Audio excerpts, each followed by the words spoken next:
परम आराध्य परम वंदनीय सदगुरुदेव पूजनीय संत जन सदगुरु कबीर साहब के बीजक ग्रंथ के उपदेश सुन रहे धर्म प्रेमी सज्जनों, माता एवं बहनों। सदगुरु कबीर साहब का मूल ग्रंथ बीजक है और बीजक ग्रंथ के शब्द 19 का संक्षिप्त विवेचन आप लोगों के समक्ष प्रस्तुत कर रहा हूँ। इस शब्द में सदगुरु कबीर साहब राम को जपने के लिए जीवों को प्रेरित कर रहे हैं। कहते हैं कि ए तत्तु राम जपो हो प्राणी, तुम बूझो हो अखत कहानी, जाके भाव होत हरि ऊपर जागत रहनी बिहानी। डायनी डारे सोनहा डोरे सिंह रही बन घेरे, 5 कुटुंब मिली जूझन लागे बाजन बाजू घनेरे। रेहू मृगा संशय बन हाके, पारथ बाना मेलय, शायर जरे सकल बन डाहे मक्ष अहेरा खेले। कहीं कबीर सुनो हो संतो, जो यह पद अर्थावय, जे यह पद को गाय बिचारे आप तरे और तारे।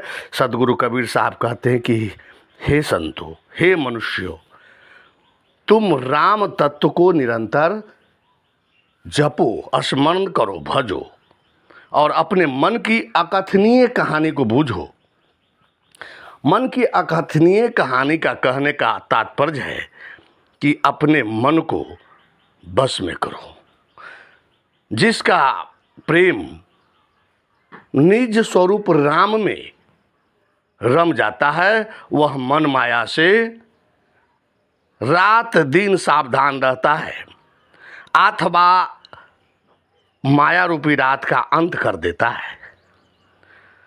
सदगुरु कबीर साहब की वाणी बड़ी ही अद्भुत है। लोगों को उपदेश देने की शैली उनका बहुत ही निराला है। इस शब्द में राम भजन और अपने मन इंद्रियों पर बस में करने की बात सदगुरु कबीर साहब कह रहे हैं। वे कहते हैं कि हे प्राणी, तू माया में क्यों भूल रहा है? सारी माया छूट जाएगी परंतु राम तेरे से कभी नहीं छूटेगा, क्योंकि राम तो तेरी आत्मा ही है, तेरा अपना निज स्वरूप ही है। इसलिए तुम निरंतर स्वयं का जाप करो, स्वयं को जानो। राम का जप करना क्या है सज्जनों? विषय से लौटकर अपनी आत्मा में डूबना ही राम का भजन है, निज स्वरूप की स्थिति ही राम का भजन है। अतः सदगुरु कबीर साहब कहते कि हे प्राणी, से राम तत्व का भजन करो। राम तत्व ही तुम्हारा चेतन स्वरूप है। कहते हैं कि जाके भाव होत हरि ऊपर जागत रहनी बिहानी। जिसका प्रगाढ़ प्रेम निज चेतन तत्व निज स्वरूप रूपी राम में हो जाता है, वह रात दिन जागता रहता है। रात दिन जागने का मतलब होता है सदैव मन माया से सावधान होकर रहना।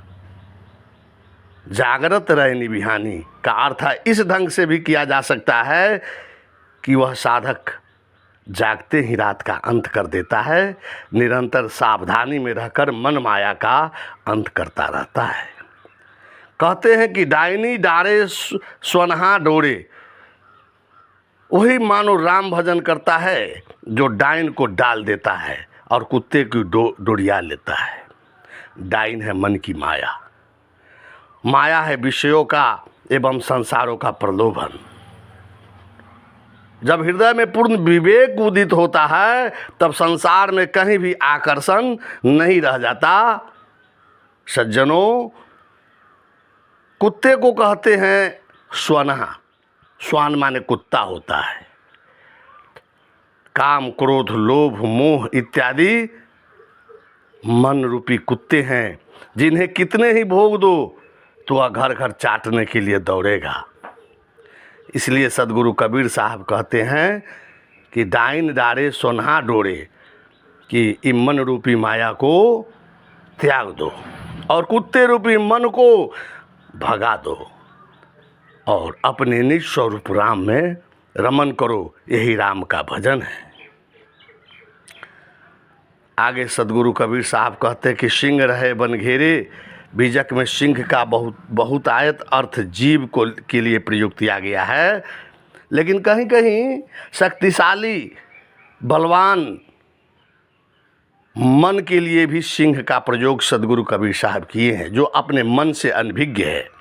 यहाँ सिंह मन को समझना चाहिए। जैसे शिकारी वन में सिंह को घेर कर मार देता है, वैसे साधक मन को अपने हृदय में घेर कर उसे मार देता है। इसका अर्थ है कि साधक अपने मन को बाहर नहीं भटकने देता है, वह अपने मन पर हमेशा ध्यान रखता है और मन शुद्ध तथा स्वात्विक बना लेता है। कहते कि 5 कुटुम्ब मिली जूझन लागे, बाजन बाजू घनेरे। 5 कुटुम्ब है, आँख, कान, नाक, जीभ तथा चमड़ी, जो हमारी 5 ज्ञानेंद्रियां हैं। साधना काल में यह आपस में लड़ने झगड़ने लगता है। एक इंद्रिय का दमन दूसरे इंद्रिय के दमन में सहयोग करता है। इस प्रकार 5 आपस में मानो लड़ लड़ करके मर जाता है। 5 इंद्रियां विषय वासना का त्याग कर देता है और अपने सत्य पथ का अनुरागी बन जाता है। जिस साधक को जैसा विश्वास होता है, जैसी समझ होती है, वह वैसा ही साधना एवं भजन करता है।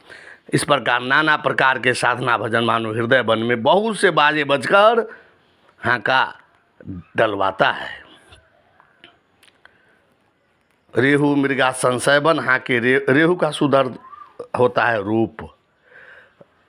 नीलगाय, अब मृग पशु मात्र का नाम है, किंतु जंगली जानवर के लिए मृग नाम ज़्यादा आरूढ़ है।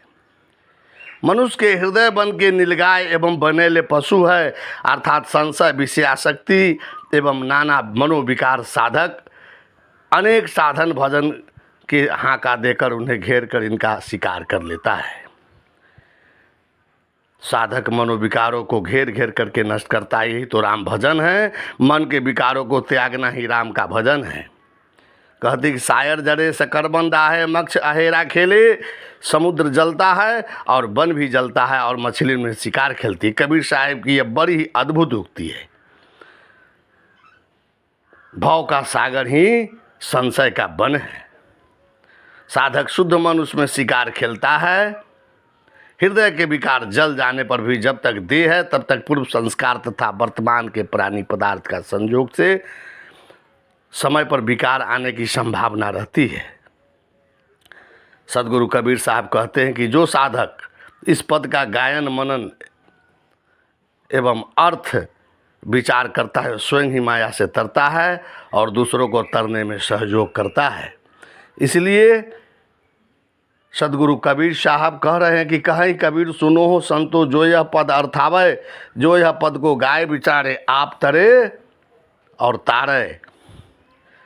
यहाँ सदगुरु कबीर साहेब इस शब्द में बड़ी ही मार्मिक उपदेश दे रहे हैं कि हे संतो, जो इस पद का अर्थ करेगा, इस पद को गाकर विचार करेगा, वह स्वयं संसार सागर से तर जाएगा और दूसरों को भी तारने का कारण बनेगा।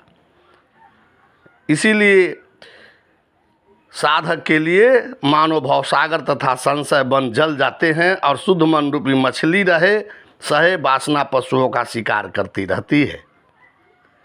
इंद्रियों का दमन दूसरे इंद्रियों के दमन में सहयोग करता है।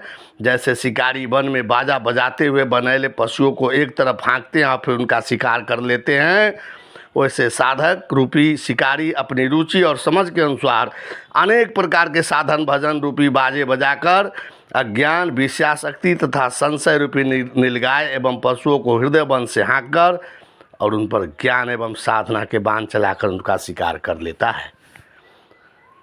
शाह बंदगी, शाह बंदगी, शाह बंदगी।